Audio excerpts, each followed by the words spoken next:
Hola, ¿qué tal? ¿Cómo están? Buenas noches. Bienvenidos a Regionar TV. Hoy arrancamos tempranito. Miren, son las 7 de la noche, 58 minutos de jueves. Hoy es jueves 27 de agosto. Como siempre, invitados en esta oportunidad que nos ayudan con todo el tema de la salud, ¿no? Tan importante siempre y pues ahora con todos estos temas de pandemia más. Ustedes ya vieron en promoción, los invitamos a que por favor participen, también que compartan esta señal ahorita aquí por Regionar TV en Facebook y bueno, aquí ya lo tenemos, lo tienen en pantalla, Carlos Ernesto Bolaños Almeida, neuropediatra, ya más adelante Dianita lo presenta como debe ser. Entonces aprovechémoslo por favor con todas sus dudas, sus preguntas, porque ellos muy amablemente pues nos brindan ese espacio de servicio sobre todo para todas las personas que necesitan ahorita algún apoyo en cuanto al menor se refiere por ahora. Bueno, Dianita, ¿qué tal? ¿Cómo está? Buenas noches. Buenas noches, Emilio. Un saludo a usted, a todos los televidentes de Regional TV. Una noche un poco fría, ya jueves 27, ya estamos cerca de terminar otro mes. Hoy tenemos un gran invitado, ya hizo una parte de la presentación Emilio. Hoy tenemos al doctor Carlos Ernesto Bolaños Almeida, es neuropediatra y tiene una maestría en medicina y fisiología del sueño. Es muy interesante este tema, así que los invito a todos los televidentes a hacer preguntas. Aprovechemos a este médico importante que con esas especializaciones que en este momento que es tan difícil para muchos conciliar el sueño en los niños. Entonces, aprovechemos. Bienvenido, doctor Carlos Andrés, Carlos Ernesto, qué gusto tenerlo aquí en el programa. El gusto es mío, muchas gracias. Un placer estar compartiendo con ustedes, con Emilio, con Diana y con todos los televidentes que tienen ustedes en este espacio. Así que les agradezco mucho por tenerme aquí. Bueno, ahora sí ya quedó compartido acá. Bueno, él es paisano, ¿no? Él es pastuso, paisano de sangre nuestra, de sangre quillacinga, de sangre de los pastos. Entonces, doctor Bolaños, muchas gracias nuevamente por aceptar la invitación a Regionar TV. Y bueno, cuéntenos cómo ha estado usted, su familia, cómo la ha pasado, cómo se comunican. Bueno, todos sabemos cómo nos comunicamos ahora, ¿no? De forma general, pero bueno, cuéntenos ustedes, como miembros de la salud que tienen más experiencia en todos estos temas, ¿cómo la está pasando? ¿Cómo va la familia? Ahora, por ejemplo, ya 5 o 6 meses de que ha pasado todo este tema de pandemia, cada vez ese círculo se va, antes era a personas desconocidas, nos daban cifras de muertes, de contagios, ahora ya cada vez, no sé, ojalá que no suceda en su hogar, en su familia, por supuesto, doctor Bolaños, pero por lo menos en lo que se refiere a mi persona, a Dianita, se ha cerrado un poco ese círculo y ya son personas conocidas, ¿no? Amigos, familia, que están en esto o que ya lo superaron, a Dios gracias no fallecidos, pero que nos pegan una alerta, ¿no? Una alerta y uno dice, bueno, quienes no creían en el cuento, pues esto es real. Entonces, cuéntenos, doctor Bolaños. Bueno, Emilio, ¿no? En primer lugar, pues yo creo que mi familia pues está partida un poco. Y una parte de mi familia, por fortuna, está cuidada, está sana. Una parte está allá en la tierra, en Pasto. Yo ahora pues estoy en Bogotá. Estoy un poco aislado de otra parte de mi familia, protegiendo, digamos, a algunos de mis seres queridos que tienen algunas enfermedades que requieren, por ejemplo, tener tratamientos especiales que van a controlar un poco su sistema inmune y que pues por yo estar trabajando en un hospital podría ponerlos en riesgo y por eso no tengo mucho contacto con ellos. Y así como decías ahorita, pues el contacto y la comunicación va siendo más digital y este contacto y comunicación digital, así como lo hacemos con ustedes ahorita, es así con mi familia en la mayoría de los casos. Yo creo que las herramientas de un celular y del WhatsApp y de otras herramientas digitales, pues fortalecen este distanciamiento físico y como pues lo dicen en otros aspectos, este solo es distanciamiento físico, no tiene por qué ser distanciamiento social. Así que por fortuna mi familia está muy bien, pero como lo dijiste también hay personas cercanas que han sufrido de la enfermedad, algunos también, por fortuna la mayoría han salido adelante, pero dentro del grupo de trabajo nuestro, de los colegas y de los amigos, colegas, pues lastimosamente sí hay algunos que han fallecido.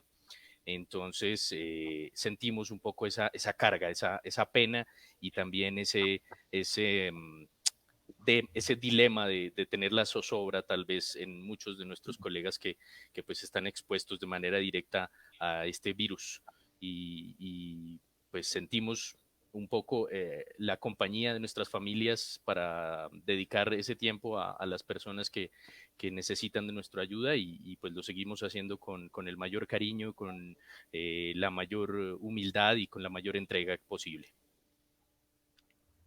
Doctor, nosotros sabemos en este momento las madres de familia de los niños están pasando por una situación de ansiedad y porque está reflejada en los niños que ellos quieren salir y todo eso. Muchas veces esa misma ansiedad no los deja a ellos dormir. Yo aprovecho y me adelanto a la pregunta porque es importante que sepan los televidentes de lo que usted es especialista. Y entonces se habla de los problemas del sueño. Se ha trastocado el sueño para los niños, porque muchas veces también las mamás los complacen y no importa, quédense hasta las 12, 1 de la mañana viendo películas. ¿Qué problemas trae ese trastorno de sueño para los niños? ¿Qué reacciones van a tener después ellos? Pues fíjate que en esta pandemia nos ha demostrado a todos los seres humanos que nuestra capacidad para adaptarnos para algunos puede no ser tan buena. Y precisamente el término que usas, Diana, es de ansiedad y la ansiedad es un término de adaptación. O sea, no es un término negativo, es un término en el que nosotros como seres humanos nos preparamos para algo, para afrontar algo, en este caso una situación de riesgo como la que estamos viviendo, y si esa ansiedad es persistente, es continua y además genera una serie de cambios en nosotros que no son positivos, o en los niños sobre todo, o en los adolescentes, pues entramos en conflicto en el tema de cómo dormir bien, de por qué dormir bien. Y esa ansiedad genera cambios a nivel cerebral, porque nuestro cerebro funciona como si fuera una especie de esponja que se prepara para recibir agua o para expeler agua. Entonces, si nosotros tenemos que huir, pues nuestro cerebro nos prepara para la huida, pero si nosotros tenemos que permanecer quietos, calmos y estar atentos o en defensa, pues también nos prepara para ese estado. Y lo que ocurre es que en esta época tan extraña, tan desconocida para nuestras familias y para los niños de nuestras familias, pues también se genera esa zozobra y esa zozobra genera cambios en el aspecto del dormir. Y lo que sucede, por lo menos lo que yo veo en algunas de las familias que consultan conmigo y de los pacientes, es que muchas veces hemos sido buenos cuidadores y tomamos decisiones correctas de horarios correctos de sueño y horarios correctos de despertarse, pero en algunas otras ocasiones cometemos esos errores de que por ser, digamos, demasiado flexibles en esta época en la que no conocemos bien cómo actuar como cuidadores, pues generamos ese conflicto en el niño que no lo tenemos acorde a los mapas o a los planes o a las estrategias que teníamos antes para ir a dormir, digamos, para prepararse para el colegio al otro día, para estar despierto al otro día y estar activo. Entonces, los niños más pequeños sufren es porque en definitiva no tienen un cálculo adecuado de cuándo ir a dormir. Y nuestros padres, nuestros cuidadores, no están preparados tampoco para hacerlo bien.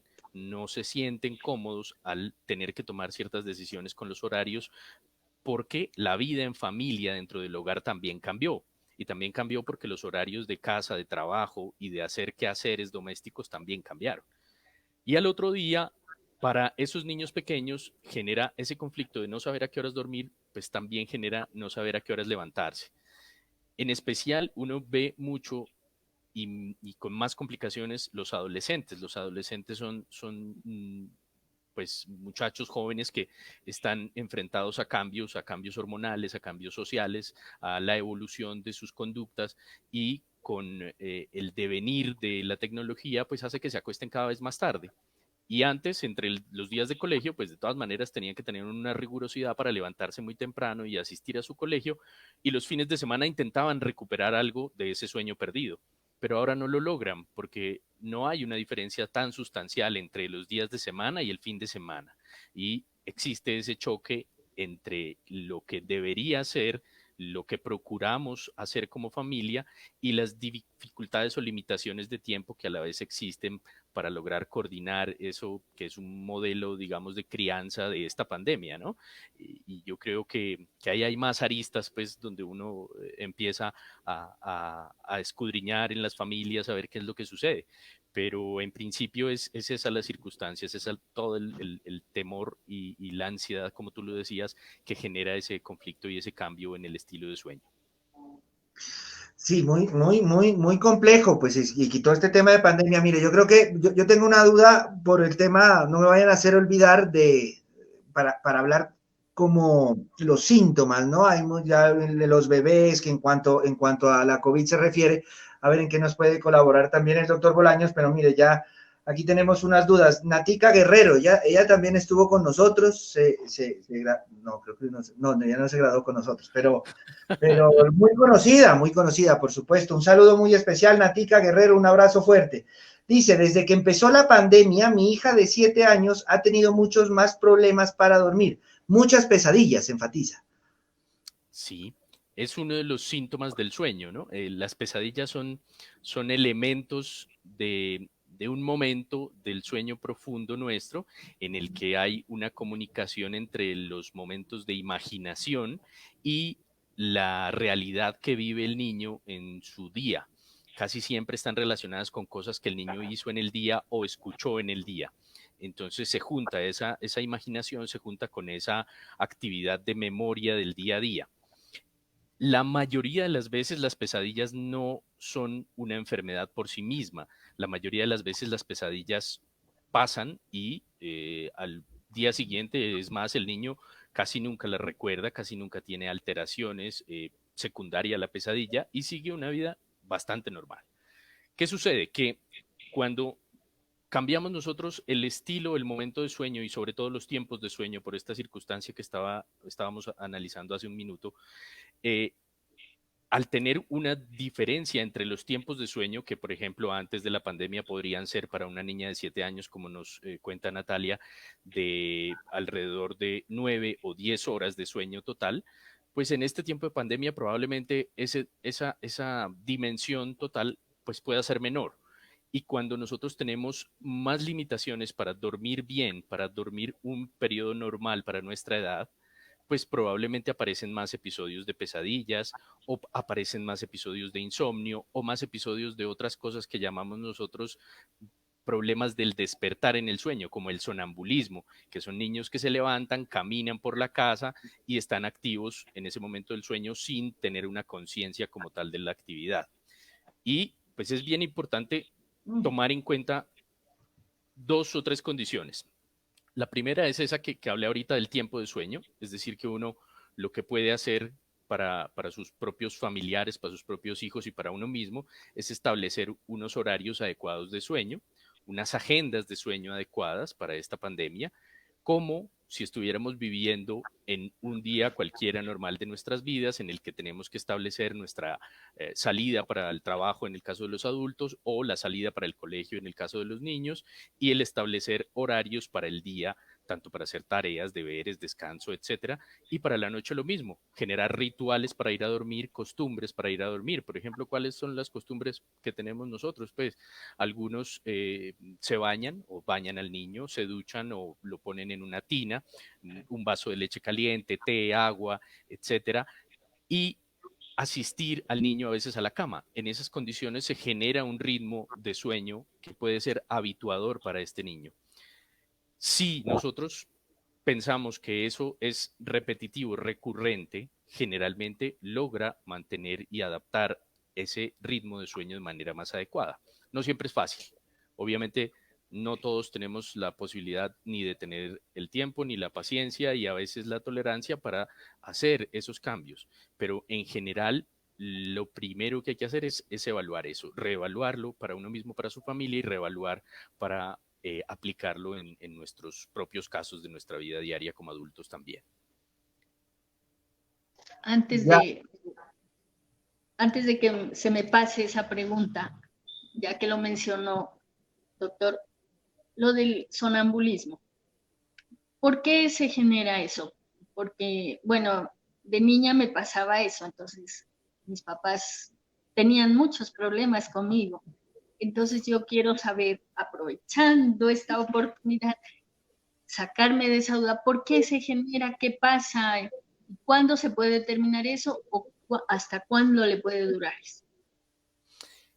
El sonambulismo es un problema que existe más o menos, o se presenta más bien desde los 7 años hasta la adolescencia, 15 años más o menos. Es, en ese lapso, en ese rango de edad, se presenta de manera muy común. El 25% de los niños pueden tener sonambulismo, o sea que son muchos niños los que tienen episodios de sonambulismo. Es una situación en la cual nuestra mente, nuestro sentido de estar activo y despierto, no se conecta con nuestra acción corporal, con el movimiento de nuestro cuerpo. Están separados. Entonces, digamos que durante ese episodio estamos nosotros en un estado de sueño profundo, en un sueño que se llama no REM, y en ese momento hay una limitación entre la conexión de nuestra mente, nuestra memoria, nuestra atención y los movimientos. Entonces nuestro cuerpo ejerce unos movimientos, pero son unos movimientos que son involuntarios, que son automáticos, como por ejemplo levantarse la cama, ponerse unos zapatos, prender el televisor o ir a la cocina, abrir la puerta, servirse un vaso de agua o a veces otros niños que salen de sus casas. Son movimientos aprendidos, son movimientos que están muy metidos en nuestro cerebro y es en ese momento del sueño que ocurre esa liberación de esos movimientos porque al parecer no hay un control de esta circunstancia que nos dice a nosotros que debemos tener atención y memoria por encima y el control del movimiento por debajo. No existe esa conexión. Ese límite de edad a veces no es tan cierto porque hay algunos adultos y sobre todo adultos mayores, es decir, personas que tienen 70 años o más, que a veces vuelven a tener estos episodios de sonambulismo. Y en muchas ocasiones lo que ocurre es que el sonambulismo por sí mismo no genera un problema. Es una alarma de que algo más puede estar pasando en el sueño, así como las pesadillas, y que revisamos nosotros a veces en otros síntomas, como por ejemplo si la persona está respirando bien.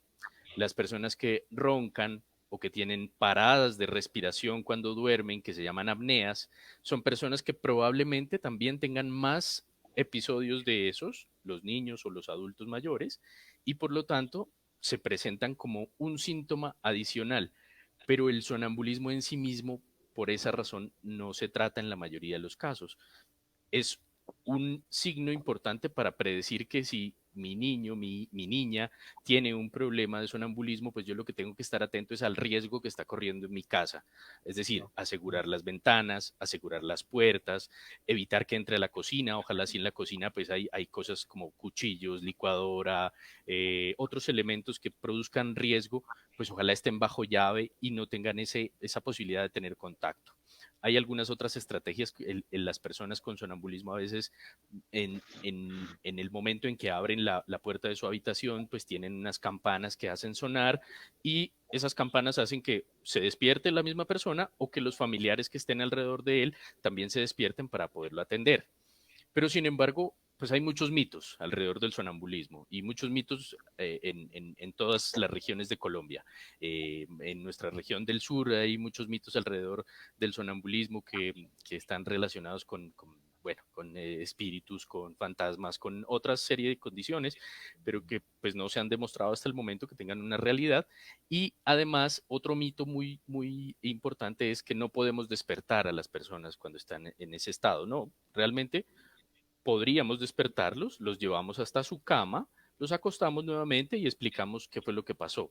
sin ningún otro tipo de elemento adicional, golpes o sacudidas, ¿no? Simplemente acompañándolos y llevándolos hasta su cama, que generalmente las personas y los niños suelen despertarse y preguntan qué pasó, en dónde estoy, qué me sucede.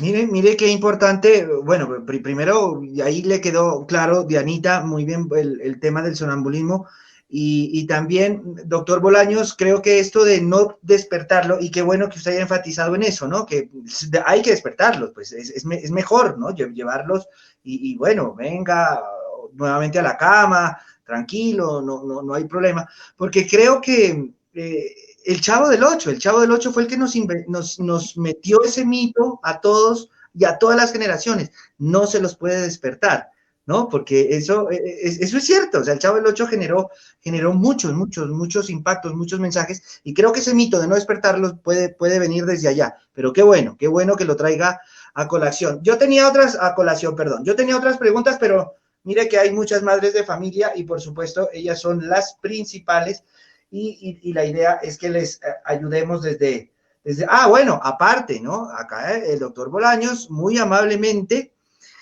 va a obsequiar una consulta virtual. Entonces, atentos al programa, más adelante haremos una pregunta, quien conteste de primero, pues ya se conecta con él para hacer algo más, por supuesto, más que es pues una consulta más personal que pues lleva a un mejor fin. Aquí tratamos de hacer temas generales y bueno, pero como lo explica, creo que el doctor Bolaños nos está ayudando a muchos.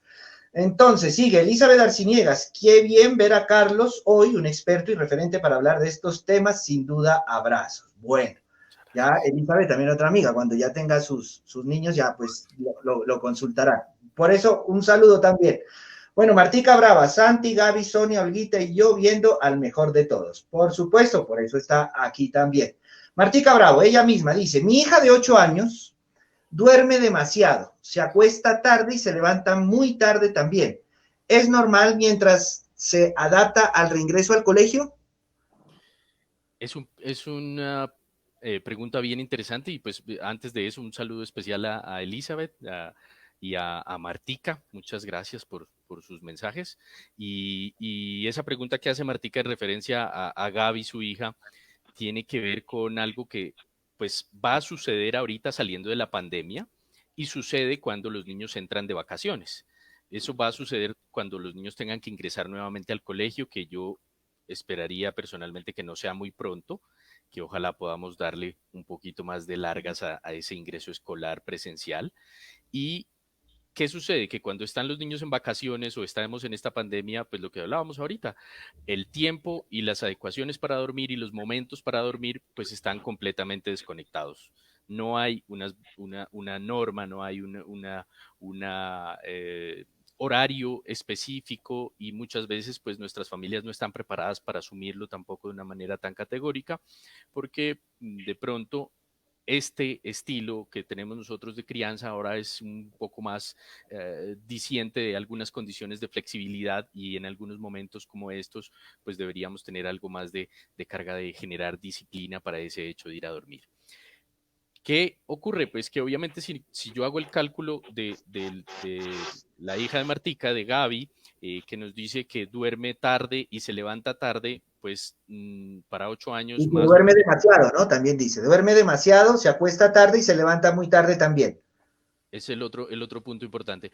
Si se acuesta, digamos, a las 7 de la noche usualmente y se levanta a las 6 de la mañana para ir al colegio, que es lo que suele suceder, pues son más o menos 9 horas. Pero en este caso, generalmente los chicos están acostándose tipo 10:30 de la noche y se levantan pues a las 9:30 de la mañana. Entonces, si el cálculo que hacía yo de 7 a 6 me da 9 horas, más o menos de 10:30 a 9:30 también me da alrededor de ese tiempo de un poco más de 9 horas. Los niños que empiezan a dormir más tarde y a levantarse más tarde generan en nuestra cabeza, en nuestro cerebro, un cambio en un sitio que es nuestro reloj biológico.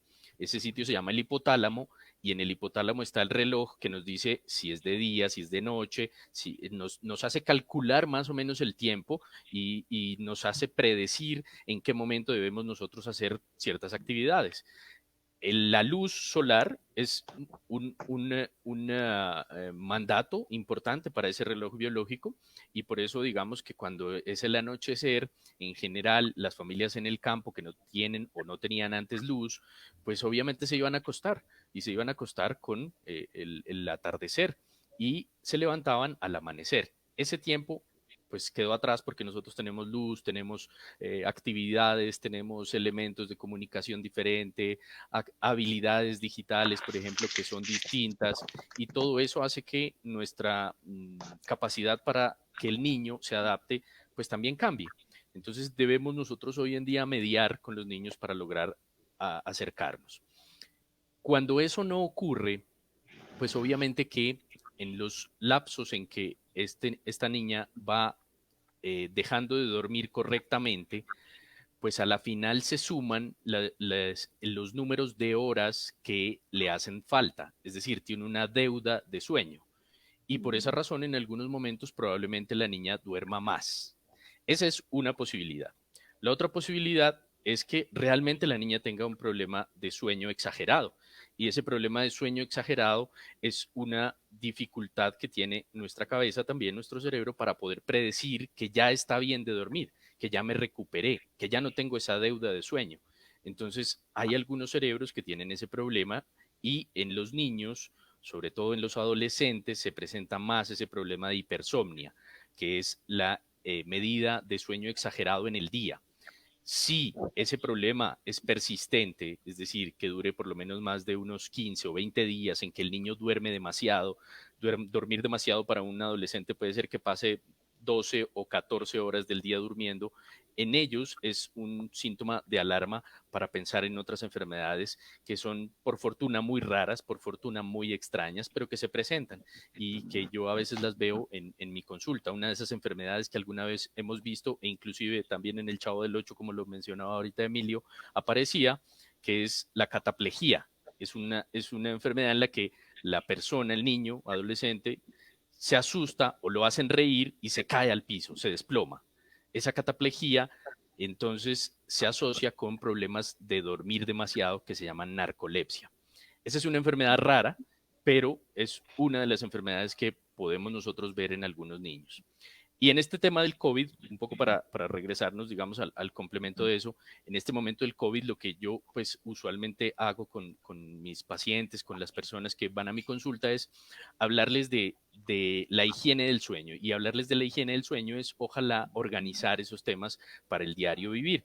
Ese diario vivir, pues es primero como bajar la ansiedad del niño para generar una cercanía con lo que está sucediendo. Es decir, hay que explicarle al niño qué es lo que es el virus, qué es lo que es el COVID, conversar con los hijos y conversarles y explicarles de una manera pues muy sencilla, muy fácil y adaptada para la comprensión de su edad y ojalá enseñarles a que hay cosas que podemos hacer para cuidarnos. Entonces, enseñarles primero lo que todos hemos escuchado, que es el lavado de las manos, aprender a lavarse bien las manos, enseñar a los niños a lavarse bien las manos, enseñar cómo toser o cómo estornudar, por ejemplo, con lo que nos dicen. Es importante también recordarles que no se toquen la cara, que no se toquen los ojos, la nariz, la boca, para evitar que se transmita ese virus.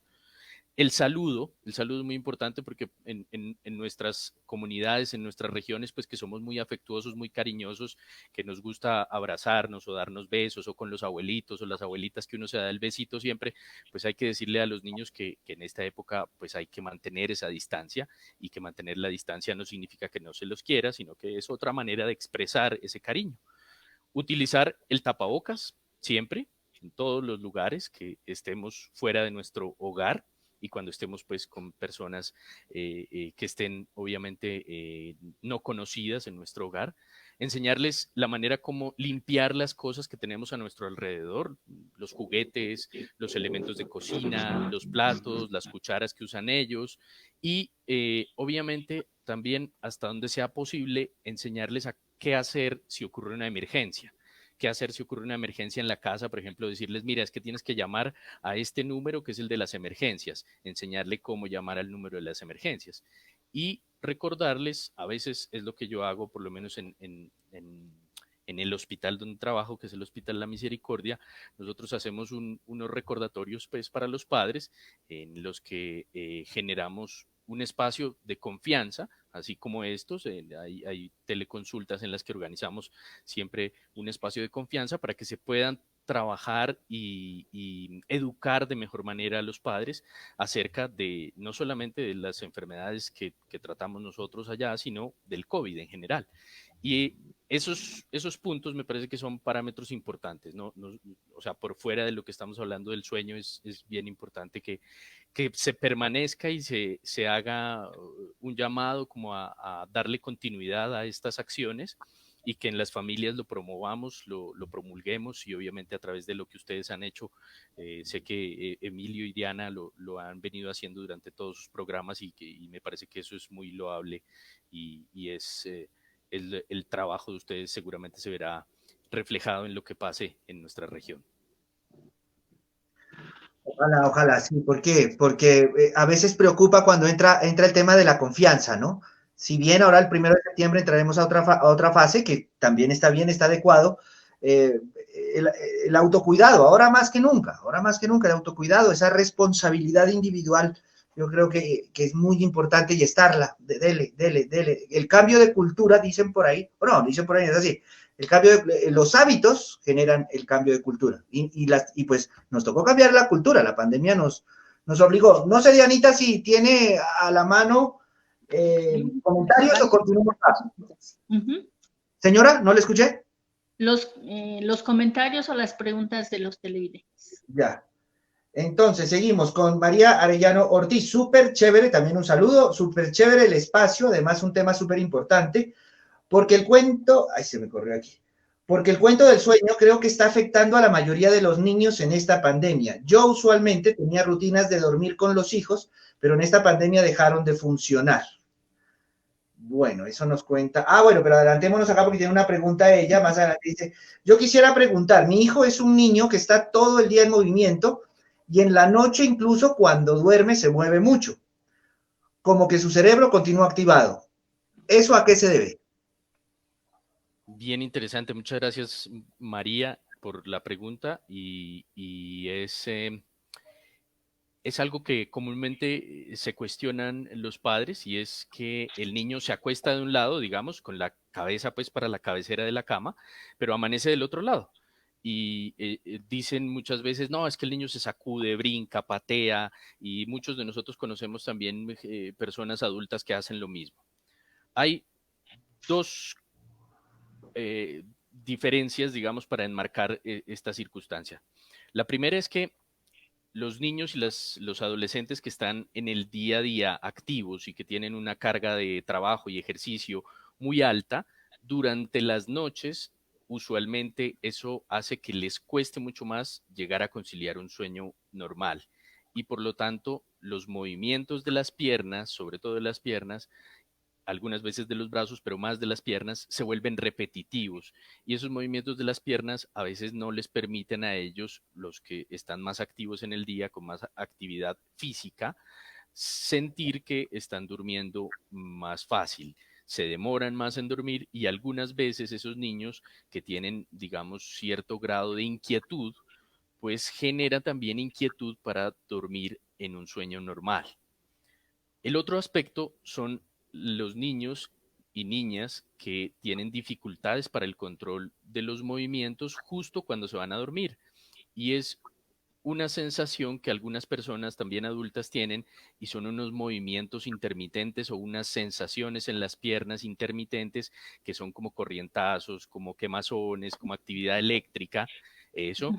Y esas sensaciones no le permiten a uno dormir. Las personas que tienen eso tienen que mover las piernas o tienen que ponerse algo frío en las piernas para lograr conciliar el sueño. Ese es un problema que sí es un trastorno del sueño real que tiene que ver con algo que se llama síndrome de piernas inquietas. El síndrome de piernas inquietas no es ese como en el colegio que está uno sacudiendo las piernas debajo del pupitre, sino que al llegar al momento de dormir no es capaz de dormir porque se siente desagradable esa circunstancia en sus pies o en sus piernas. Y esas personas cuando duermen suelen tener también movimientos de brincos repetitivos de las piernas y a veces hacen movimientos corporales exagerados, giran a veces mucho en la cama y cambian de posición constantemente. Entonces, para esos niños y niñas adolescentes que digamos que son muy inquietos y que están hiperactivos y que tienen actividad física habitual en el día, pues lo más aconsejable es que 2 horas, ojalá 2 horas antes de dormir, pues no hagan esa actividad física, sino que se genere un momento en el día en el que mamá, papá y los niños estén haciendo actividades de quietud. Por ejemplo, jugar cosas que tengan que ver con estar en el piso, con juegos de mesa, pero que puedan estar en el piso, con actividades que les sirvan para la relajación, escuchar música, música que le guste a los niños o a los adultos, compartir historias o cuentos que a veces de alguna manera se han dejado de hacer, pero ese compartir historias o cuentos de las abuelitas que lo hacían mucho, es algo que genera una calma, una disminución en nuestra frecuencia de movimiento, y para las personas y niños que somos inquietos, pues eso nos ayuda un poco a disminuir esa inquietud y evitar en la noche, sobre todo, pues las cargas altas de dietas que tienen que ver con azúcares. Azúcares son, pues, lastimosamente lo que consumimos muchas veces en muchos sitios, y es papa, arroz, yuca, plátano, arepa y pan. Entonces, esa carga tan alta de azúcar genera un aumento también de la cantidad de energía que tiene nuestra cabeza y nuestro cuerpo, y por lo tanto, pues seguimos hiperactivos, seguimos inquietos. Hay un paréntesis, doctor Bolaños. Yo pensé que me iba a decir Coca-Cola, Goodies, Chitos, bueno, en fin, mire que se fue a un tema que creo es importante que lo vuelva a decir, ¿no? Menciónelo nuevamente porque de una me transporté a los snacks. Mire que eso le puede pasar a todo padre de familia. Bueno, todavía no soy padre de familia, pero bueno, esa es una pregunta que tenía por ahí, ¿no? Si uno ya va ya le van llegando ya pasa los 40, porque yo ya los cumplí, ahora cumplo 41 en septiembre, ya estamos, ¿no? Bueno, pero no estamos hablando, ya estamos hablando, pero si los papás van a decir, oiga, a ver otra vez, ¿cómo así? Papá, a ver, vuelva a insistir en eso, doctor Bolaños, por favor. Eso que acabas de mencionar es lo otro. Es que en nuestra canasta familiar, lo grande, las cosas que tenemos en nuestras familias, en nuestras casas, en cualquier sitio del país, es eso: papas, yucas, arroz, pan, arepa, plátanos, en general. Pero los derivados de eso, como los paquetes o los snacks que dijiste tú, como ahorita decías, papas, goodies, chitos, Yo no sé si los goodies solo eran de nuestra Coca-Cola. época, Carlitos, yo no sé no sé si todavía estén, creo que sí, ¿no? Probablemente, no sé, si encuentras un goodies, pues me lo mandas. Aunque sea ecuatoriano, lo voy a buscar, con mucho gusto. Pero las gaseosas, la Coca-Cola, todo eso tiene una gran cantidad de azúcar, y hoy en día sabemos que ese tiempo, sobre todo, es el tiempo de ir a acostarse a 2 horas antes. Es preferible evitarlo, es preferible no usar esos productos y limitar los alimentos que se tengan que usar durante la noche para los niños, y pues para nosotros también, dar ejemplo para los padres y los cuidadores, pues que ojalá pues no tengamos que consumirlos. A veces es imposible en esta pandemia, pero hay que promoverlo, y promover eso es parte de las estrategias del buen dormir. Vea, y eso creo que todos terminamos comiendo eso. Bueno, imagínense eso en los niños. Bueno, volvamos. Dice por ahí Cristian Arcos, debe ser Cristian Arcos, un saludo a Greg Doctor, experto en 1000 temas, por supuesto. Igual vamos a volver, Carlitos, porque el tiempo... Siempre será un placer. Sí, sí, porque en realidad es muy importante. Mire la gente aquí como Miriam Páez Villota. Dice, linda noche. ¿Hablar dormida en la adultez tiene alguna implicación en la salud o en el descanso adecuado? Miriam Páez, un saludo muy especial. Hoy veo que está conectada mucha gente que conocemos. Pues yo no sé si hablar dormido sea perjudicial para la salud de uno o de la pareja, pero hay un problema que se ha descrito, y precisamente tiene un nombre que se llama somniloquia, que es cuando uno habla demasiado dormido. Y es que relata las cosas que hace en el día. Por ejemplo, si pones, no sé, alguno de tus colegas periodistas deportivos a que tenga somniloquia, me imagino que por la noche estará narrando un partido o vos estarás hablando de lo que hablas en el día. A los niños les pasa, pero no con tanta frecuencia, pero sí sabemos que las personas que tienen somniloquia, sobre todo los adultos que tienen somniloquia, tienen a veces más dificultad para lograr conciliar el sueño, es decir, son personas que son insomnes. Se asocia ese problema de hablar dormido con las dificultades para lograr mantener normalmente sus hábitos de dormir, de iniciar el sueño más bien. Entonces, usualmente las personas que tienen somniloquia no tienen un buen sueño, no es un sueño reparador. Generalmente no alcanzan la profundidad del sueño necesaria para estar descansados. Eso es lo que digamos, se observa o se ha asociado con esa circunstancia. Bueno, muy bien. Antes de Siga, seguir con la porque tenemos... pregunta, Emilio, antes de seguir con otra pregunta, entonces, doctor, ¿cuál sería la hora prudente, la hora recomendada para acostar a un niño? Y la hora de que debe dormir un adolescente. Yo lo que puedo decir es que en las familias uno tiene que establecer una norma que sea socialmente aceptada para nuestra propia familia. Que el deber nuestro como cuidadores o como padres, los que tenemos que guiar a esos padres, es decir que la cantidad de tiempo que necesita dormir un niño la debería dormir durante toda la noche a partir de una edad. Ojalá, por ejemplo, los niños mayores de 4 años tienen que dormir toda la noche y usualmente no hacen siestas y no las necesitan. Entonces, a partir de los 4 años en adelante, podría ser que duerman entre 9 a 10 horas hasta la adolescencia, que algunos pues pueden necesitar 7 a 9 horas. Ese necesitar no quiere decir que si duermen un poco más no está mal, si duermen un poco menos y ellos se sienten bien con lo que duermen tampoco está mal, pero hay que llegar a esos promedios, entre 7 y 9 horas adolescentes y 9 y 10 horas los niños en la edad preescolar y escolar. Y ahí uno calcula, yo necesito que mi hijo se levante a las 6 de la mañana y entonces yo hago un recuento y digo, bueno, pues 9 horas menos, entonces yo creo que puede estarse acostando a las 9 de la noche como máximo, ¿ok? Y ese cálculo lo puedo hacer más o menos flexible para lograr adaptar lo que mi familia hace. En muchas ocasiones, pues dependiendo de lo que haga el papá, mamá o los trabajos que tengan, pues a veces no es tan fácil eso porque los niños a veces quieren esperar a sus padres despiertos para despedirse, para que los cobijen o para que los saluden simplemente por la noche, y el papá, por ejemplo, por alguna circunstancia de su trabajo, la mamá llega a las 10 de la noche. Entonces, ahí empieza a tener que jugar un poco con esa flexibilidad para saber hasta qué momento podemos hacer que el niño espere en algún momento por esos hitos diferentes familiares y hasta qué momento queremos nosotros que el niño duerma lo correcto.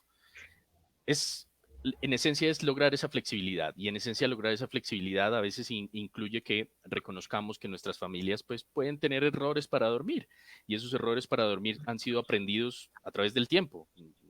Mis abuelos dormían mal, mis papás dormían mal, entonces pues yo también duermo mal porque no me enseñaron a dormir bien.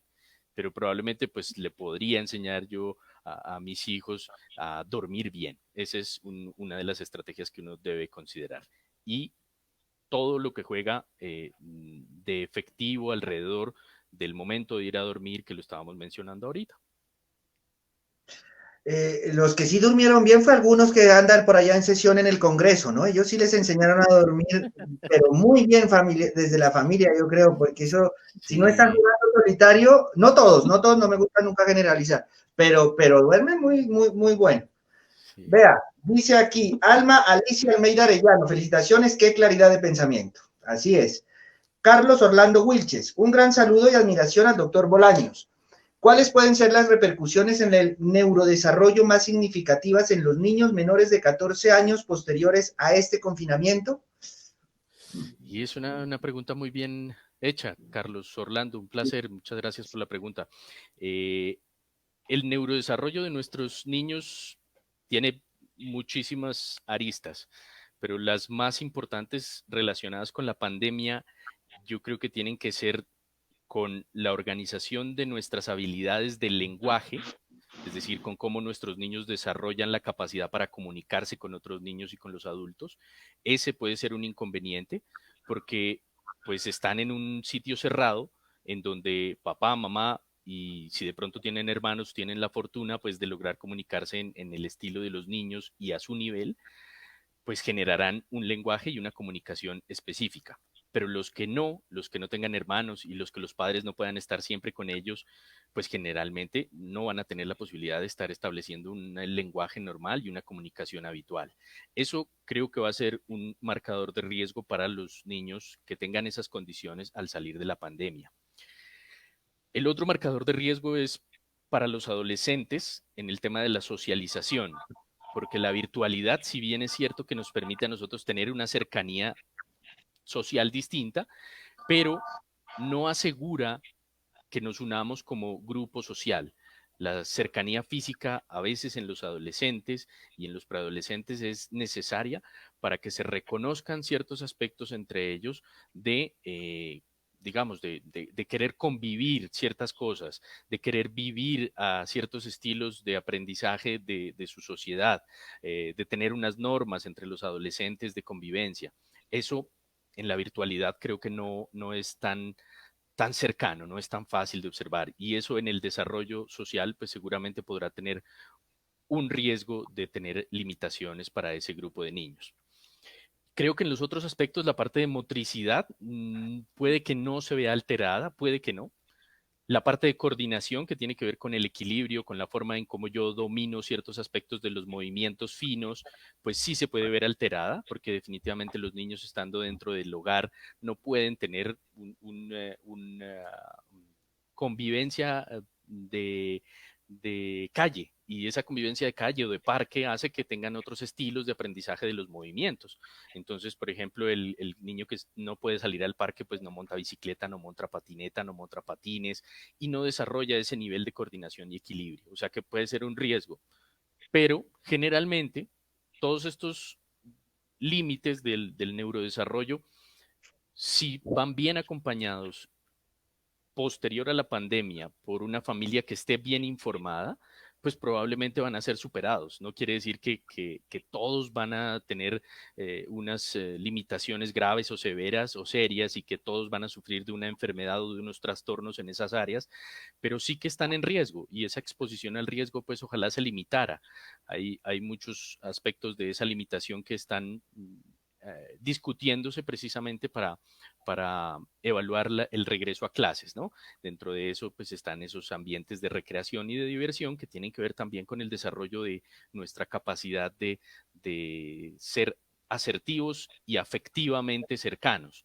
Entonces, cuando nosotros desarrollamos el afecto, aprendemos también a estar bien en algunas ocasiones, es decir, a demostrar nuestras emociones de felicidad y de alegría y de confort, y también a demostrar o a sentir nuestras emociones negativas o no tan buenas, como la tristeza o el llanto, y eso pues necesita de estar en diferentes ambientes, necesita de construirse no solamente dentro del hogar, sino también en el colegio, en la calle, con los amigos, con la familia extendida. Entonces, creo que esas áreas que son tan grandes del neurodesarrollo, pues si bien tienen riesgos, también tienen un potencial de verse controladas y mejoradas a través de una buena información para la familia y en el momento de la pospandemia, pues seguramente de una buena formación por parte de los educadores y de nuestros colegios y de nuestras cuidadoras externas del hogar.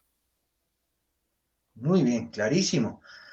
Diana Rubio, doctor Carlitas, un saludo muy especial desde Buesaco, Nariño. Mira, ayer hablamos con el alcalde de allá. Qué bueno, un saludo también. Mi hijo de 6 años suda mucho mientras duerme, ¿es normal?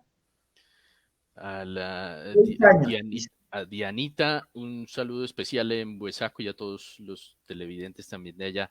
Eh, la sudoración excesiva, es decir, que por ejemplo un niño que moje su pijama y que tenga que cambiarlo durante la noche por mojar su pijama, es un problema real y que puede tener ciertas limitaciones y dificultades a la hora de generar un sueño normal. Pero si el niño suda y su sudoración no es una sudoración excesiva, no moja, no empapa la pijama, pues es poco probable que tenga una limitación para su dormir. La sudoración es una expresión de nuestro cuerpo frente a los cambios de temperatura y no es mala. En algunas ocasiones, pues si estamos en una zona de tierra caliente, no sé cómo está en Buesaco ahora la temperatura, pero si está muy alta, pues la expresión de sudar es normal. Es diferente si estamos en Pasto o estamos en Bogotá, en donde pues el frío hace que no sudemos tanto y que por lo tanto pues la sensación térmica sea distinta y que en ese sentido, si sudamos poquito es normal, pero si sudamos demasiado, pues sería completamente anormal. Entonces depende de ese factor de la temperatura ambiental. Y el otro factor es la cama. Muchas veces no pensamos en eso, en los adultos y en los niños, pero la cama es bien importante para nuestro confort. Un colchón que sea el adecuado, es decir, un colchón que no sea un colchón rígido para los niños, sino que sea un colchón flexible, que tenga un soporte adecuado para su peso, para su columna y su estatura, y que le permita moverse normalmente sin tener un exceso de cobijas y ojalá sin tener exceso de cosas alrededor de la cama, digamos, objetos o juguetes en la cama, que sean peluches o que el niño o la niña tenga gusto por ciertos juguetes, pues que ojalá no los tenga alrededor de la cama porque eso genera también dificultades para dormir y riesgos para el niño, sobre todo para los niños muy pequeños, los menores de 18 meses. En este momento hay niños que están padeciendo dolor de cabeza, lo mismo los adolescentes. ¿Cuál es la razón?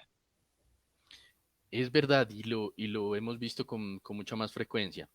Eh, Hay varias motivaciones, pero la primera es que los dolores de cabeza en los niños son comunes y son frecuentes. Lo que pasa es que antes no había como una creencia que el niño podría tener una enfermedad que fuera asociada a ese dolor de cabeza, sino que no se le creía al niño que tuviera dolor de cabeza. Entonces, hoy en día sabemos que los niños también pueden tener migraña, que los niños también pueden sufrir de una cefalea diferente, que cefalea quiere decir dolor de cabeza, cefalea tipo tensional, y otros dolores de cabeza muy extraños o exóticos, pero casi siempre hay un relacionamiento en que el encierro o el estar confinado o el estar en este momento de pandemia, pues genera ansiedad, como lo decíamos al principio. La ansiedad a veces cambia nuestra característica corporal, sobre todo en los músculos que están en la cabeza, la frente y en la parte de atrás de la cabeza, en el cuello y en la nuca. Y esos cambios hacen que, digamos, de cierta manera, se aumente la presión sobre algunos nervios que son sensitivos y esos nervios generan dolor de cabeza. Es uno de las causas. Y la otra causa es que las personas, niños y niñas o adolescentes que tienen migraña, estando en encierro con algunas dificultades, por ejemplo, para dormir o con dormir poco, o algunos que tengan unos desencadenantes para la migraña, como ciertos alimentos o no tener una buena hidratación, pues generan episodios de migraña con más frecuencia y por eso en esta época los vemos como con mucha más frecuencia en esos dos escenarios. Eh, si bien es cierto, el dolor de cabeza pues es un síntoma bastante común, pues hay cosas que nos dicen a nosotros que tenemos que tener alarma. Esos síntomas de alarma son importantes que los conozcan nuestras familias y es un dolor de cabeza súbito en el cual el niño nunca lo haya tenido y que sea un dolor de cabeza serio, importante, fuerte, nos debe obligar a consultar, nos debe llevar al niño a urgencias o a donde su pediatra o donde un médico que lo evalúe. Un dolor de cabeza que sea el peor de toda su vida, a pesar de que ya haya tenido, por ejemplo, un niño, un adolescente que tiene migraña, pero que dice, no, este dolor es imposible, este es el peor de toda mi vida, debe ir a una consulta también. Un dolor de cabeza que siempre esté en un solo sitio, que sea en un solo sitio, siempre en el mismo sitio, persistentemente y que sea fuerte, severo, que impida realizar actividades, es un dolor que también debe obligarnos o alarmarnos, digamos, para poder solicitar ayuda. Los dolores que se acompañen de otras condiciones, como si yo tengo problemas visuales o no escucho o no puedo mover bien una extremidad o no puedo hablar bien, también me dice que debo asistir a un servicio médico para que me atiendan. Y por último, pues no pasar por alto que los niños y los adolescentes y también los adultos tienen derecho a tener un tratamiento para estos dolores de cabeza y por fortuna hoy tenemos muchos tratamientos para estos dolores que ayudan a que se minimice el impacto y a que tengan una calidad de vida muy buena. Una de las cosas que hacemos y que hago en la unidad en la que trabajo es precisamente tratar de enfocar a las personas y pacientes que tienen dolor de cabeza en una unidad que creamos para eso. Y hay no solamente tratamientos que tienen que ver con la parte de medicamentos, a veces hay procedimientos que hacer, sino también con terapias que tienen que ver con circunstancias de apoyo emocional, psicología, psiquiatría u otros elementos de movimiento como terapia física, ocupacional, etcétera. O sea que hay una gran cantidad de herramientas hoy en día para poder controlar el dolor y no tenemos por qué tener dolor de esos estilos. Mire, doctor Bolaños, llevamos 55 minutos y pues hay muchas preguntas. Vamos a tratar de, ojalá, leerlas a todas, porque en realidad tenemos que aprovecharlo. ¿O tiene de pronto algún problema o podemos continuar? ¿O No, todo dale, bien? dale. Dale, vamos. Depende de Listo. ustedes, no tengo problema. Bueno, muy bien. Muchas gracias, doctor. Mire, un saludo muy especial. Dice Andrea Milena Urbano Oliva, también, compañera nuestra. Un saludo muy especial y gracias por este tipo de espacios. Mi duda va enfocada a los videojuegos. Importante. ¿Cómo afecta este tipo de actividades en conciliar el sueño? Más en estos momentos que se limitan las actividades fuera de casa. Claro, el tema de las pantallas en general, no solo los videojuegos, sino el uso de las pantallas. Para muchos de los niños, pues no es una circunstancia negativa, porque se están enfrentando a tener que usar un computador más de la mitad del día. Pero hay un grupo de niños a los cuales sí les complica un poco la vida. Y ese grupo de niños es, uno, los que tienen migraña, por ejemplo, o los que tienen otro tipo de dolor de cabeza.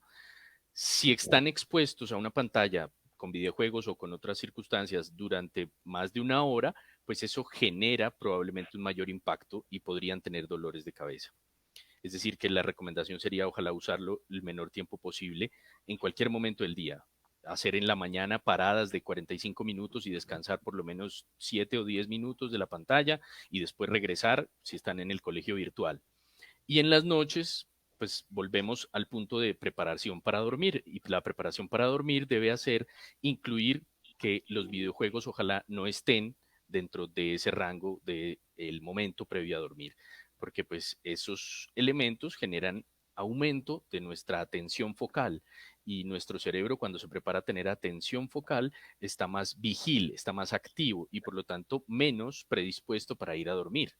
Y la pantalla en sí misma tiene una luz que ejerce un patrón negativo para nuestras células que orientan el reloj biológico y que le dicen al cerebro ya es hora de ir a dormir. Entonces, si la pantalla está iluminada, pues nuestro cerebro no lo va a interpretar como que ya es hora de ir a dormir. Entonces, el aspecto de los otros chicos que tienen problemas de control con sus movimientos, que son niños inquietos o hiperactivos, en ese caso, con mayor razón aún deberíamos limitar ese uso de las pantallas en los adolescentes. Y yo siempre les digo a los familiares y a los padres en mi consulta que ojalá en los menores de 3 años no tuviéramos que usar pantallas, no tuvieran que usar celular, no tuvieran que usar un elemento de un computador para distraerlos, que a veces es difícil. Y conozco muchos niños o niñas que son muy, muy difíciles de lograr, inclusive concentrar para comer o para estar tranquilos o para evitar el llanto, pero ojalá al menor posible en menores de 3 años no lo usaran. De ahí en adelante hay unas horas que pues se pueden usar de acuerdo al nivel de edad y de capacidad que tenga el niño o el adolescente para tener un límite y de acuerdo también a las necesidades, porque pues hoy no podría yo limitar a un niño de 7 años que tiene que estar en la mañana en su computador estudiando para primero de primaria, por ejemplo. No podría decirle, no, es que no tiene que hacerlo, no, tiene que hacerlo, es parte de su vida new normal, la nueva realidad y es parte de las estrategias que pues también aprenderemos nosotros como cuidadores, guiadores y educadores de niños. Así que, pues es todo ese contexto un poco para concluir lo que nos pregunta Andrea, y muchas gracias. Perfecto, Rosita Gomajoa dice un cordial saludo. Luis Carlos Montenegro Almeida, un saludo afectuoso a Carlos Ernesto, agradecer por compartir su saber y disposición de servicio. ¿Cómo se pueden mejorar las prácticas pedagógicas en el contexto de pandemia, dirigidas a niños y niñas que se encuentran en procesos de educación especial? Muchas gracias a Luis Carlos y un fraterno saludo también a él. Y este tema relacionado con los procesos de niños que tienen necesidades educativas especiales son bien complejos en este momento. En primer lugar, por la cantidad de heterogeneidad que tenemos de acceso al sistema educativo. No podemos comparar nosotros un niño que está en una ciudad capital como Pasto o Bogotá con un niño que se encuentra en un municipio más alejado como municipios de la costa del Pacífico nariñense, en donde ni siquiera podrían tener a veces electricidad o acceso a Internet. Entonces, esas heterogeneidades tan grandes que tenemos en nuestro país, pues hacen mucho más difícil lograr orientar unas políticas pedagógicas que sean específicas para todo el mundo. Yo pienso que en lo que hay que decir de los niños con necesidades educativas especiales es que se necesitan políticas regionales que tengan un enfoque dentro de los saberes regionales y de las necesidades y capacidades que tengan esos municipios o esas veredas, inclusive para hacerlo un poco más focal, a la hora de describir, primero, cuántos niños tienen, segundo, cuántos necesitan de un apoyo de necesidades educativas especiales, y de que los profesores y docentes de esas áreas estén capacitados. O sea que comienza por una, digamos, por una exploración demográfica, después comienza por una exploración de las capacidades de nuestros docentes, que muchos de los profesores que yo he conocido, por fortuna, tienen sobre todo disposición a hacerlo, y muchos de los profesores, a pesar de que no tengan tiempo, lo hacen con gusto. Y yo creo que en eso nuestros docentes en Colombia son excepcionales para lograr escarbar debajo de las piedras elementos pedagógicos positivos. Después de eso, la trascendencia depende hacia dónde estemos orientando esas herramientas. Los niños con necesidades educativas especiales pues necesitan ciertas habilidades de acuerdo a su nivel. Si es un niño que tiene una discapacidad leve o moderada, pues va a necesitar herramientas específicas a ese nivel. Lectoescritura básica o aritmética básica y orientada de acuerdo al campo y al reconocimiento de esa discapacidad. Los elementos, creo yo, virtuales, pues pueden ser muy buenos, como te decía ahorita, para unas ciudades grandes, para las ciudades capitales y sobre todo para las que tengan posibilidades de tener acceso a Internet y a luz eléctrica y a continuidad en estos elementos. Pero el resto se nos queda por fuera. O sea que para el resto tendríamos que generar mucha idea, mucha innovación, que probablemente no sea solamente tecnológica, sino de voluntad y de poder tener profesionales en el campo, allá metidos, que sean bien pagos, obviamente, y que pues tengan la disponibilidad y el entrenamiento para hacer lo mejor posible. Desde nuestra área, desde lo que hago yo, por lo menos en la parte de neurología, pues lo que hacemos es hacer el diagnóstico y hacer el acompañamiento inicial a la familia, la guía inicial a la familia, porque no siempre es fácil para una familia enfrentarse a un tipo de diagnóstico de este estilo. Sí, sí, por supuesto. Miren, a todos los que nos están mirando ya han preguntado, voy a seguir leyendo, voy a saltarme los saludos, las felicitaciones, vamos a ir directo a las preguntas, y si ya las hemos contestado, pues les recomendamos, como siempre les decimos, termina el video, queda subido y lo pueden después repetir. Si no las leo es porque ya la contestó el doctor Bolaños antes, porque si no, mire, tenemos varios comentarios. Bueno. Bueno, pero esta sí leámosla. Carlos Orlando Wilches vuelve y dice, hablar dormido es malo para uno dependiendo de lo que revela, ¿no? Eso sí ya quedó clarísimo. Efectivamente. Buenas noches, quisiera saber cómo Diana Esmor, escribe todo raro Diana, pero está bien, Diana Esmor. Buenas noches, quisiera saber cómo ayudar a nuestros niños para que no afecte su desarrollo cerebral el estar tanto tiempo en las pantallas del computador por las clases virtuales que reciben. ¿Qué impacto genera en el neurodesarrollo exponer tanto los rayos del computador? Un saludo, doctor Carlos. Ya lo habíamos mencionado. Ya lo comentó el doctor, pero no sé si de pronto quieres decir algo ahí. Puntualizar un tema para Diana que creo Ya. que es importante y es que eh, si bien necesitamos tener una estructura para la edad que cada niño tenga y decirle que debe evitar en lo posible el contacto con las pantallas de manera continua, vuelvo a insistir en que debemos ser flexibles para saber el niño a qué dedica su tiempo. Estar muy pendientes más allá no solamente de que el contacto sea continuo, sino de qué es lo que está haciendo el niño en la pantalla, qué información está leyendo, qué información está buscando, a qué se está dedicando. Entonces, yo creo que hay que tener un equilibrio entre el conocimiento y la información de búsqueda en las redes para su actividad escolar y otro equilibrio para la recreación, para el juego, para buscar cosas que le parezcan importantes, impactantes al niño.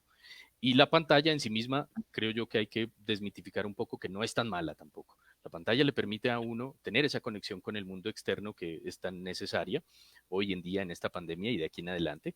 Sí es lo importante, vuelvo y recalco, es que la continuidad en el uso de la luz después de las 7 de la noche con la penumbra aumenta la probabilidad de que tengamos más dificultad para ir a dormir. Yo estoy seguro que ahorita todos nosotros cuando salimos de acá a descansar vamos a tener unas horas un poquito más difíciles para llegar a dormir bien en el inicio. Bueno, por ahí puede haber muchas respuestas para varios, sí, sí, hay entendido completamente, además que lo explica súper bien y doctor Bolaños, en realidad le agradecemos por eso, porque aparte su conocimiento lo puede expresar muy bien y la gente, y Gracias. todos lo entendemos, que eso es lo importante. Muchas gracias. Harold Mora Campo, gran amigo también, mire, él también es del colegio, nosotros, dice, ¿tienes algún tip del sueño para aquellos adultos que trasnochamos intensamente y tenemos dificultades para conciliar ese sueño? Buen programa, un saludo. Para el doctor Harold Mora, allá en el Valle, creo que está ahora el doctor Morita, pues mira que Por ahí una lo he leído, por ahí lo he leído, sí, él sí, sí, escribe mucho. mucho, mucho, muy interesante sus opiniones y sus columnas. Eh, yo creo que pues hay varios tips, pero para repasarlos, los primordiales son que muy a pesar de que tengamos que trabajar por la noche, pues ojalá ese trabajo en la noche tenga un horario límite, a no ser que nos dediquemos pues a un turno de vigilancia o a las personas que se dedican a salud o a otras personas que tienen que hacer un trabajo nocturno total. Pero los que trabajamos por la noche para escribir, como me imagino que lo hará el doctor Harold, esas personas que se dedican a escribir y a escribir y a escribir pues a tener que hacer investigación y análisis de documentos, pues generalmente es ponerse una estrategia de una hora específica, la hora que considere que sea la necesaria para él y la justa para llegar a dormir, es lo primero. Y lo segundo es, ojalá que esa hora se acompañe de unos 30 minutos de descanso de la pantalla. Es decir, yo me calculo que si me va a acostar a las 11 de la noche, por dar un ejemplo absurdo, ojalá sea menos para el doctor Mora, pero pues si es a las 11 de la noche, pues que 30 minutos antes yo apague totalmente el computador y tenga que dedicarme a otra actividad diferente, como un libro, un periódico, algo que no me genere contacto con una pantalla ni de celular ni de computador. Eh, los adultos ojalá deberíamos pues evitar al máximo usar medicamentos para ir a dormir, es lo que proponemos muchas veces que sea como la última posibilidad de hacerlo y sobre todo evitar el alcohol para inducir el sueño, porque el alcohol es un buen inductor de sueño, uno cae dormido, pero no genera un sueño adecuado. Altera la capacidad para que la arquitectura del sueño sea la normal. Entonces, como que entramos rápidamente al sueño, pero es un sueño que no es tan reparador. Entonces, pues el alcohol lo podemos usar los adultos cuando lo usemos, pues para otras actividades y otros momentos, pero no para ir a dormir.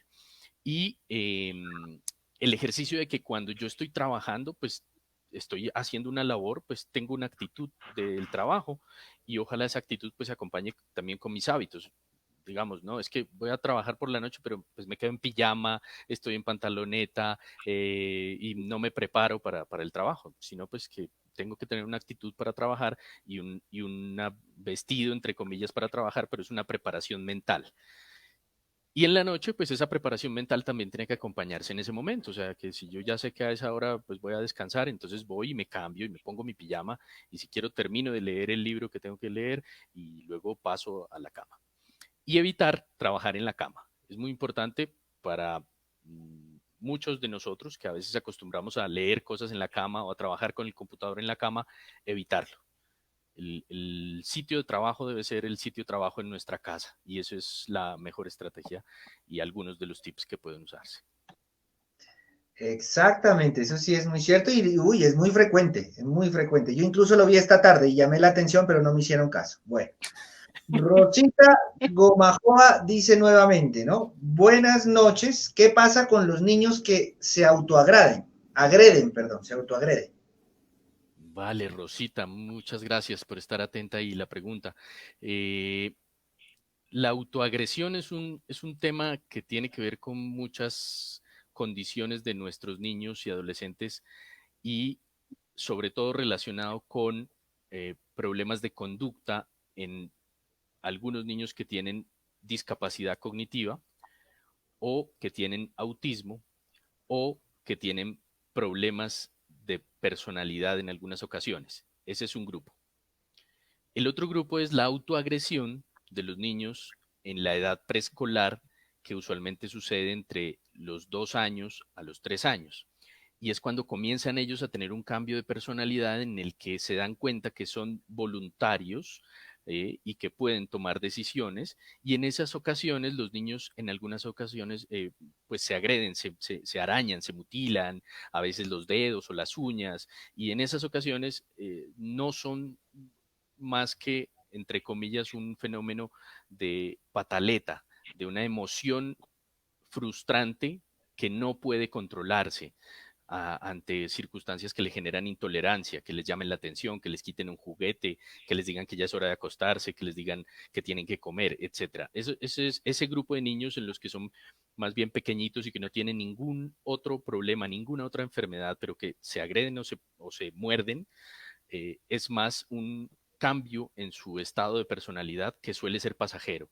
Y en esa condición, en esos niños que son, la mayoría son sanos, pues el consejo para las familias y para Rosita es que pues hay que corregir, hay que intentar explicar y hacer una argumentación, pero una argumentación muy sencilla, no hacer un raciocinio extraordinario para la edad del niño, sino simplemente decirle, no, está mal, ¿por qué? Te estás haciendo daño y está mal porque no estás cumpliendo con la orden que yo te estoy dando en el momento en que la estoy haciendo y pues seguramente eso generará con el paso del tiempo y la repetición unos cambios en su comportamiento. Bueno, ay, me salté aquí.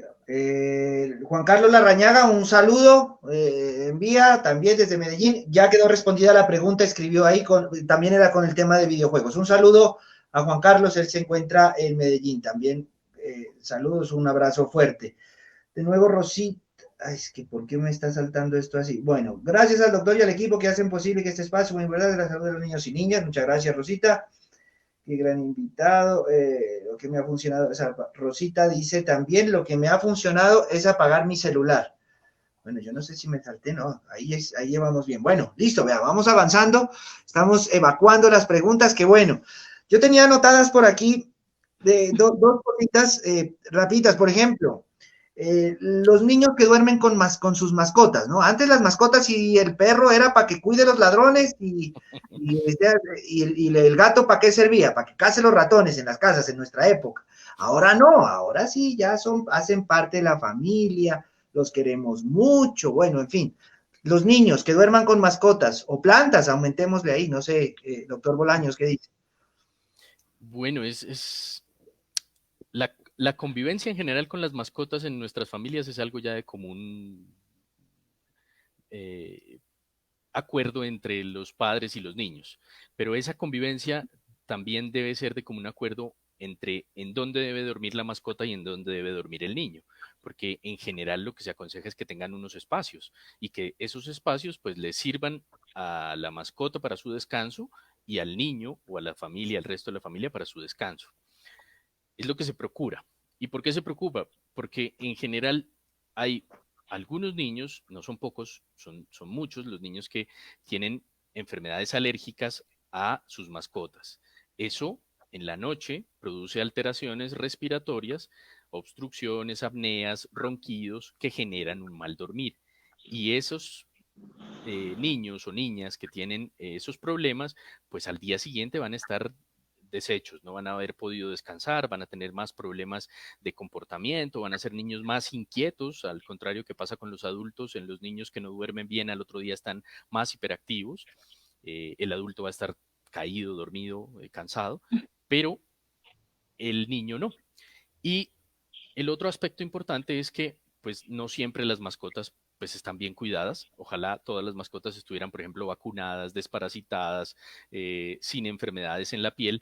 Y algunas de las mascotas pues tienen algunas enfermedades en la piel que podrían ser transmisibles para los humanos.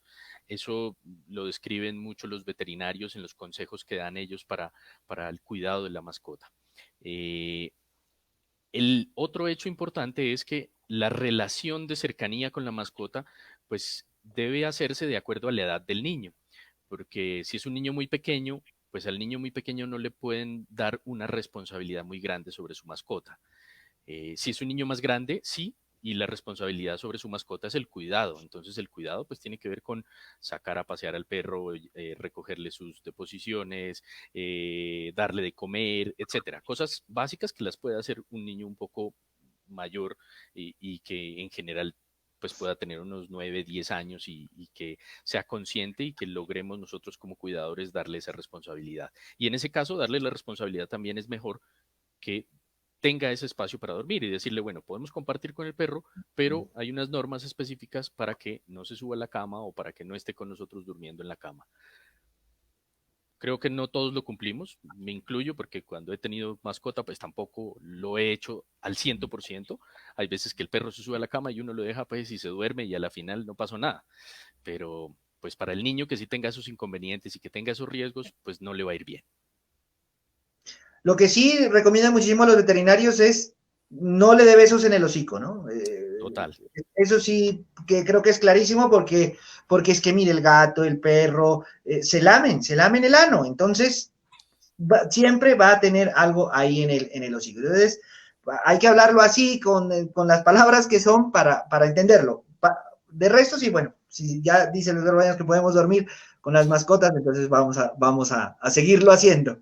Ya se va a comprar una mascota, Emilio. Será.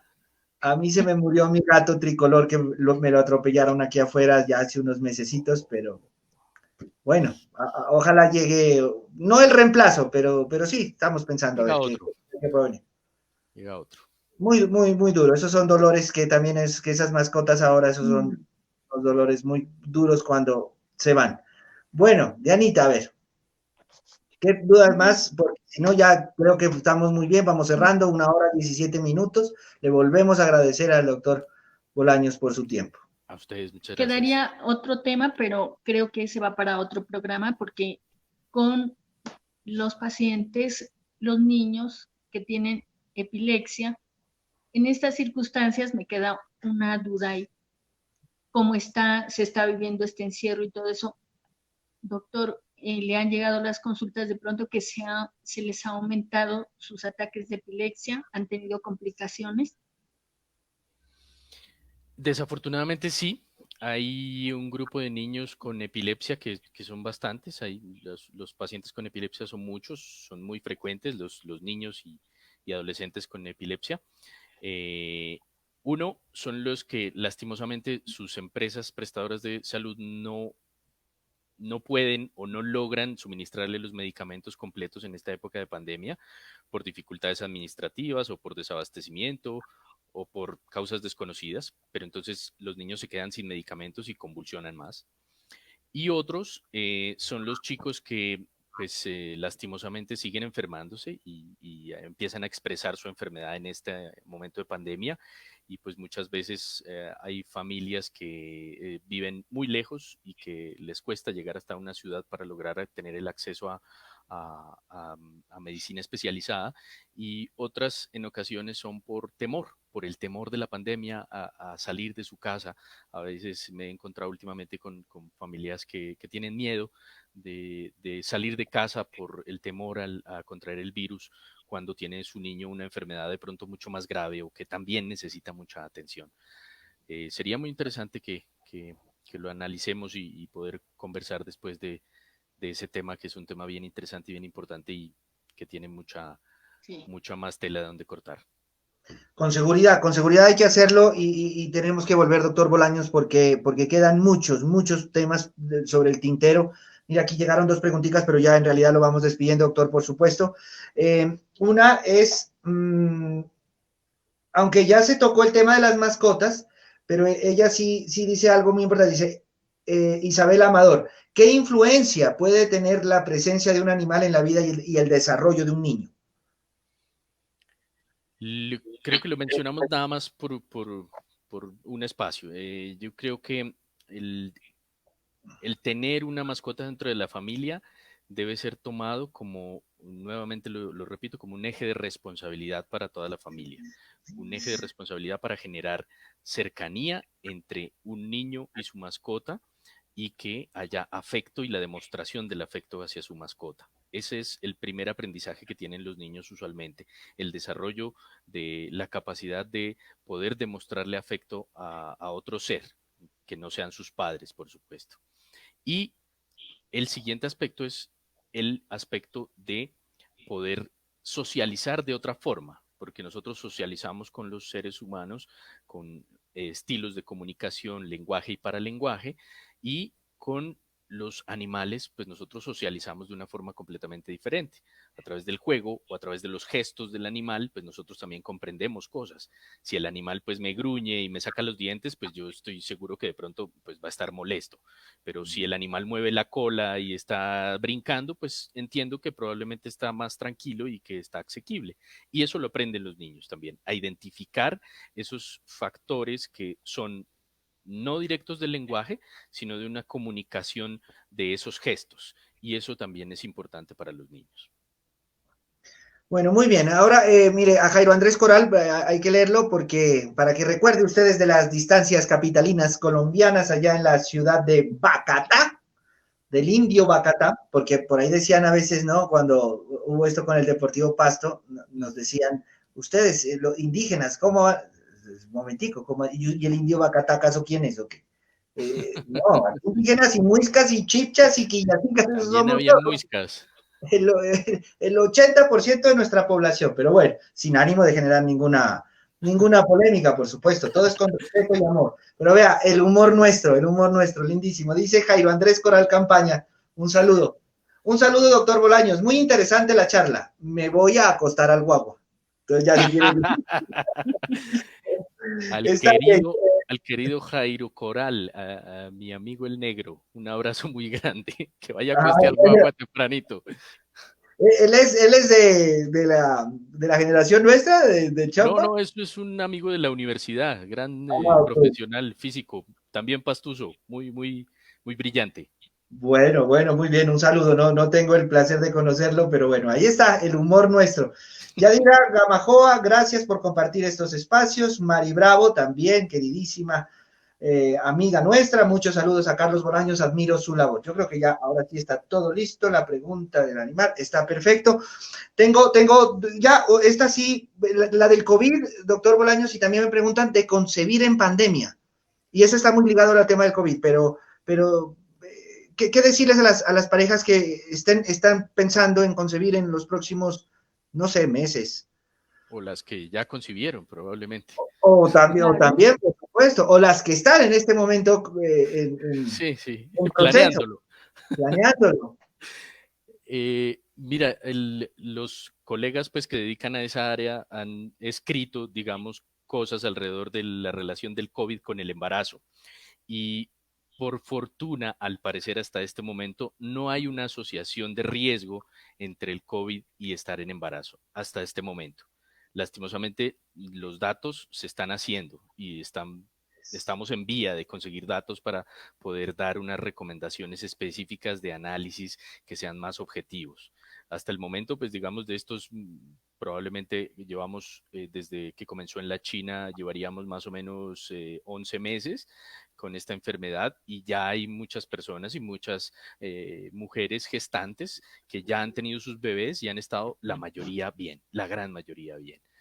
Inclusive en algunos datos que tenemos nosotros de lo que aporta el sistema sanitario colombiano, sabemos con algunos colegas que hemos estado haciendo algunos estudios de estos datos, sabemos que los niños se afectan menos, sabemos que los niños se enferman menos, sabemos que los niños, digamos que tienen cierta protección frente al COVID, inclusive los recién nacidos.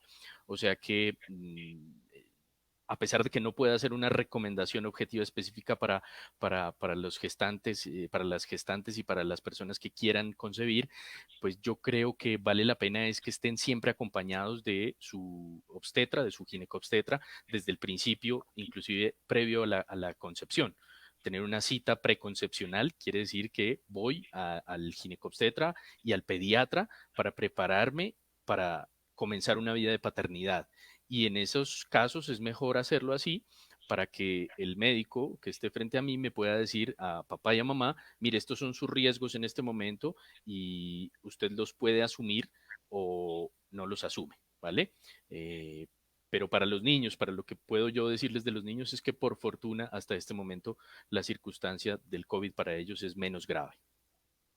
Bebés entre 3, 4, 5, 6, 7 mesecitos, 8, incluso llegando al año, hoy que como no, pues por supuesto no pueden hablar nada, les empieza el dolorcito de garganta, a veces de pronto no, bueno, no están con fiebre y todos los papás empiezan a decir COVID, COVID, es COVID, es COVID. ¿Qué poderles decir para cerrar a estos padres para tranquilizarlos un poco o no, no para tranquilizarlos, más bien para alertarlos que ojo a esto en el bebé para ver si puede ser el tema de COVID? Pues bien, a cualquier niño, a cualquier edad, desde los 0 días hasta los 18 años, Okay. los síntomas son muy parecidos a una gripe cualquiera. Malestar general, dolor de garganta, tos, fiebre. eh, Esto a veces da un poquito de moquitos, no tanto como una gripe normal. En los niños más grandes puede haber una sensación y en los adultos que no huelan, que no puedan sentir los olores o que no puedan sentir el sabor de la comida. Eso en los más grandes. Y en los niños más pequeños, pues cuando están irritables, cuando están con llanto, cuando a veces se quejan cuando comen y pasan alimento, pues lo primero que yo les digo es, mira, tómale la temperatura, mide la temperatura a ver cuánto tiene. ¿Está con fiebre? ¿No está con fiebre? ¿Se acompaña de otras cosas más? Aparte el niño, pues ¿Fiebre de es ya cuánto, doctor? ¿Fiebre es cuánto? ¿Por encima de 30? fiebre, pues, cuando toman el termómetro, generalmente en los bebés pueden hacer uso de un termómetro oral o en la axila, que es el que tenemos, creo que en todas las casas, un termómetro muy sencillo. Y es cuando tengamos más de 38 grados centígrados. Por encima de 38, 38.0, 38.1 en adelante es fiebre, con total seguridad. Es en ese caso en donde si se junta que está en malestar, que se lo ven mal, que no come bien, que está irritable, más fiebre, pues en ese caso es cuando uno dice, bueno, tengo que poner atención porque puede ser alguna enfermedad grave para un niño menor de 1 año. No puede ser, puede que no sea COVID ni siquiera, sino que sea otra enfermedad grave. Y en ese caso es un signo importante para decirle a las familias que estén atentos. Si nosotros en la familia tenemos un contacto positivo para COVID, es decir, un padre, una madre, el hermanito que tiene COVID y alguien de la familia cercana que está conviviendo todo el tiempo, pues tiene fiebre y tiene malestar, pues es lo más probable es que sí se trate de un COVID.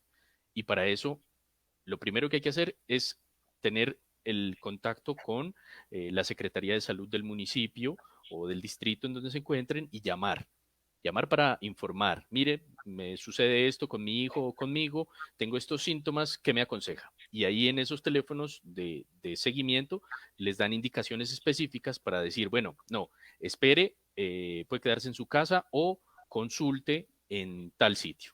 Y allí les pueden dar una guía específica acerca de si necesitan o no una prueba adicional. Pero si hay alguien en la familia positivo, pues lo más probable es que sí se trate. Y en ese caso uno debería tener ese camino de seguimiento y de estar atento a nuevos cambios o a empeoramiento y si empeora el niño, el bebé, que uno empiece a verlo que está agitado, que respira mal o que abre más la nariz o que tiene que respirar por nariz y boca o que el niño empieza a inflar el pecho y el abdomen de manera anormal, en ese caso, pues uno debe ir directamente a urgencias y no consultar por teléfono, sino hacer la visita a urgencias directamente. Bueno, ahora sí, listo. Y ay, nos toca sortear rápidamente la consulta. El primero que conteste una consulta aquí con el doctor Bolaños virtual. No sé, doctor, usted póngale el nivel de pregunta, lo que quiera. Y la primera persona que nos conteste en este mismo chat, la primera que conteste y conteste bien, por supuesto, ya ingresan al perfil o al Facebook del doctor Carlos Ernesto Bolaños Almeida, ahí por la pestañita del Messenger normal, pueden ver, doctor, yo fui el que gané en Regionar TV y punto. Y ahí ya se Sí, comunica. ahí nos comunicamos y yo les explico cómo hacemos el contacto a través de otra plataforma que tengo. No sé si Dianita tiene ya la pregunta pensada o algo sencillo. No, Eh, hágala usted. Yo Yo, tengo. yo tengo acá, si les parece muy sencillo, no sé, doctor, usted lo que Dale, opine, pero dale. Sí, el tema del hospital, ¿en qué hospital usted trabaja? En algún momento usted mencionó. Sí, sí, dale, esta pues, dale, misma. sí. Sí, sí, En algún muy bien. momento lo mencionó, entonces la primera persona que conteste en qué hospital trabaja o el que mencionó el doctor Bolaños durante se gana pues la consulta. Y mientras esperamos un momentico, dice Juan Carlos Larrañaga nuevamente, Carlitos, una última pregunta. María Arellano Ortiz se la ganó, misericordia, por supuesto. Está muy bien. Y al ratito llegó Bueno, Diana Rubio, pero bueno, ganó mesitas, María Arellano Ortiz. Entonces, para que se pongan de acuerdo ahorita. Pero vamos con la pregunta, puede Carlitos. ser, puede ser. Si no, Dice, si no, si alguien te contacta de alguna manera especial, que tenga alguna necesidad especial, digamos, que ustedes conozcan o que sepan, Sí, pues también puedo ayudarles de manera desinteresada y esa persona también la puedo atender, ¿ok? Pero que sea muy muchísimas puntual, que ustedes conozcan ya dentro de sus ambientes cercanos de personas con necesidades. qué hermoso, doctor Bolaños. Muchas gracias. Si vemos, y Dianita es muy, muy, muy, muy allegada a todos las personas. Y Dianita, mire, tantas personas, ¿no? Que nosotros tenemos, que gracias. usted conoce aquí en Pasto. Hay mucha gente con muchas necesidades que lo pudieran hacer. Entonces, muchas gracias de todo corazón, doctor Bolaños. Dios lo bendiga. No, muchas Y gracias. bueno, entonces, bueno, contestémosle a Juan Carlos Claro. Larrañaga. Dice, ¿qué debe saber una familia sobre la neuropediatría antes de ir o pedir una consulta? Y esa sí ya es la última. Qué pena con todos ya. Juan Carlos, un placer y qué saludos allá en Medellín a ti y a la familia. Mira, la neuropediatría es una rama de la medicina que se dedica a las enfermedades del sistema nervioso central y periférico. Eso quiere decir enfermedades del cerebro, de la médula o de los nervios y los músculos inclusive. Y lo que debería saber una familia es que pues hay muchos síntomas que puede tener un niño o niña para consultar a neuropediatría, pero en especial son síntomas que tengan que ver con problemas de movilidad, con dolores musculares, nerviosos o de cabeza, con parálisis, con epilepsia, con dificultades para lograr controlar ciertos aspectos del desarrollo social, personal o del lenguaje y de tenerlos normales. Y para asistir a la consulta de neuropediatría con mis colegas neurólogos pediatras, que hay bastantes en el país, regados por muchos sitios. Quisiéramos que fuéramos más, pero pues por lo menos en las ciudades grandes, capitales estamos. Y lo que hay que llevar a la consulta en general es preguntas. Yo siempre les digo que lo mejor que pueden hacer para ir a la consulta es piensen en qué preguntas quieren resolver y después de eso, pues llevar las historias clínicas que tengan, los exámenes que tengan previos de sus médicos anteriores, de sus pediatras, de todos los que le han ayudado antes con el niño Y la historia, sobre todo para nosotros, es muy importante, la historia del recién nacido, de cómo nació, de cómo fue su parto, de cómo fue su embarazo. Muy bien.